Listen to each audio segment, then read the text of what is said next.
30-second button on the microwave, it's Noah!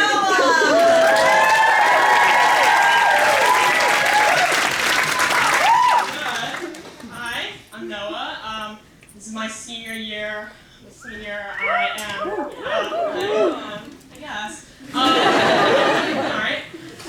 That means, I am really, thinking about the next thing. I'm applying to all this stuff. I'm looking for jobs. And I'm an archaeology major, so it's been going poorly. I was playing around on Indeed.com, decided, let me type something into the search bar, typed in archaeological technician jobs Boston, got this. Right.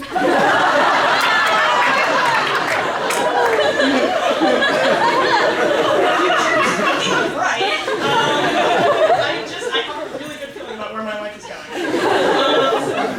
Part of my job, hopefully, as an archaeologist, is going to be to think about, the past. What were people doing in the past? How did they live their life? So I've been having a lot of fun recently, imagining a career fair in the Stone Age, kind of where do you work?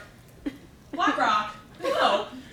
That's the sort of thing you could say. And it still makes sense.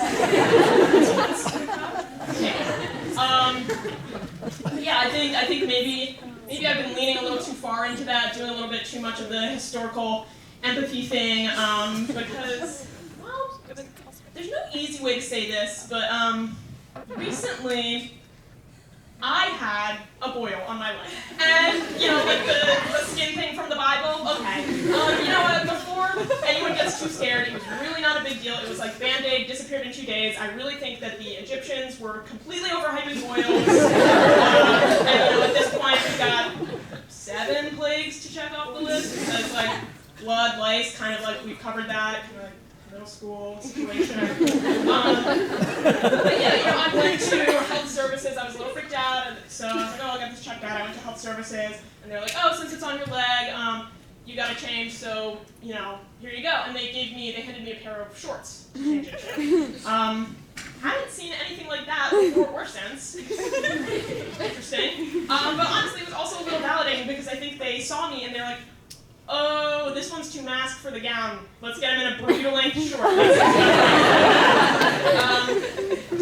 People are having questions, comments, concerns about my appearance. No problem. I told someone that I had a glass eye as a joke, and she believed me. Can't think too much about what that means. It's okay. I like the way I look. I'm happy with myself. Whatever.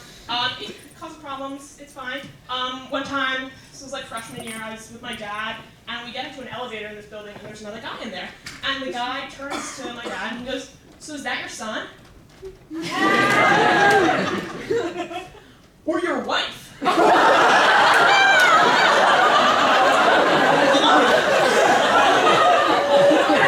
And so my dad is like, "Yeah, dude, that's my kid." And then it is silent. And we're still in the elevator. The elevator's still going up. So there's kind of a Burj Khalifa-length pause on this guy's floor. And the door opens and he gets out, and final words before he looks back at me and goes, "Well, I like your jacket." Basically, I got exactly what I wanted out of the interaction, which was a compliment on my outfit. Believe it or not, I'm not always dressed like this. That's a fucking lie. Vest.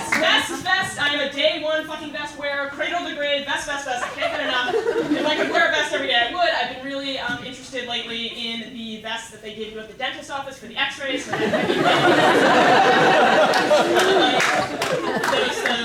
thunder shirts for dogs who get anxious around fireworks, for people who are a little bit worried the dentist's going to yell at them for not being a regular flosser. That's a busy life. You know what? It's okay. And it is interesting, for someone who was dressed like that since day one. It actually took me a very long time to realize that I was gay. You wouldn't think, but here we are.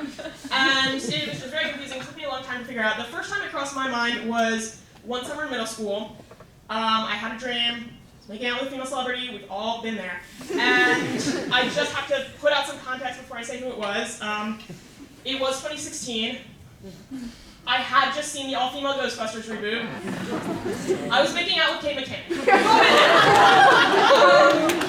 So I woke up and I was like, that was a little weird. If you're still thinking about Kate McKinnon by the end of the week, you're gay. And then I actually a real can't see the forest for the trees situation. And Friday rolled around, and I had forgotten about being gay because I was having too much fun learning how to use the woodworking machines at Front Campus. So life would be a hell of a lot easier if you could see yourself from the third person. Thank you.